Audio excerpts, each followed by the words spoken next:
ॐ शनैश्चराय नमः ॐ शान्ताय नमः ॐ सर्वाभीष्टप्रदायने नमः ॐ शरण्याय नमः ॐ वरेण्याय नमः ॐ सर्वेशाय नमः ॐ सनिवदायने नमः ॐ सर्वगमाय नमः ॐ मन्दचेष्टाय नमः ॐ महनीयगुणात्मने नमः ॐ विधात्रे नमः ॐ विनीताय नमः ॐ विगताशुभाय नमः ॐ धर्मप्रियाय नमः ॐ दीप्तस्वरूपाय नमः ॐ देवेशाय नमः ॐ प्रेमवन्दिताय नमः ॐ दीवरात्रे नमः ॐ ऋतुधमाय नमः ॐ दिगम्बराय नमः ॐ अट्टहासाय नमः ॐ कुण्ठमेधसे नमः ॐ अनन्तविक्रमाय नमः ॐ अनामयाय नमः ॐ मन्दकरूपाय नमः ॐ अर्कपुत्राय नमः ॐ अक्षयाय नमः ॐ अमिथाय नमः ॐ अजिताय नमः ॐ अतीन्द्रियाय नमः ॐ अव्यक्ताय नमः ॐ अमृताय नमः ॐ अग्निनाशिकाय नमः ॐ अपदुद्धर्त्रे नमः ॐ आराध्यवन्द्याय नमः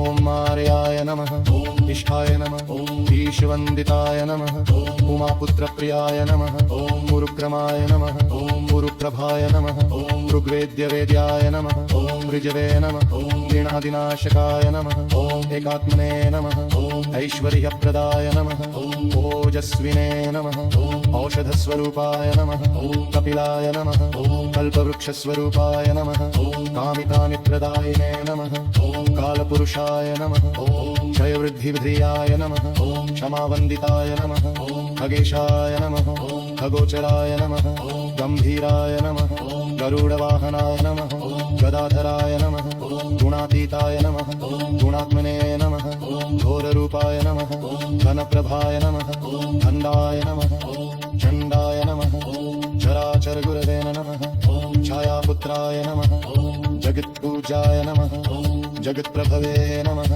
ॐ जयप्रदाय नमः ॐ जीवाय नमः ॐ जीवितेश्वराय नमः ॐ जगदम्याय नमः ॐ जरबद्धिहीनाय नमः ॐ क्षमावन्दिताय नमः ॐ मृगेशाय नमः ॐ खगोचराय नमः ॐ गम्भीराय नमः ॐ गरुडवाहनाय नमः ॐ गदाधराय नमः ॐ गुणातीताय नमः ॐ गुणात्मने नमः ॐ घोररूपाय नमः ॐ घनप्रभाय नमः ॐ कन्वाय नमः ॐ चराचरगुरवे नमः ॐ छायापुत्राय नमः ॐ अग्रपूजाय नमः ॐ अग्रप्रभाय नमः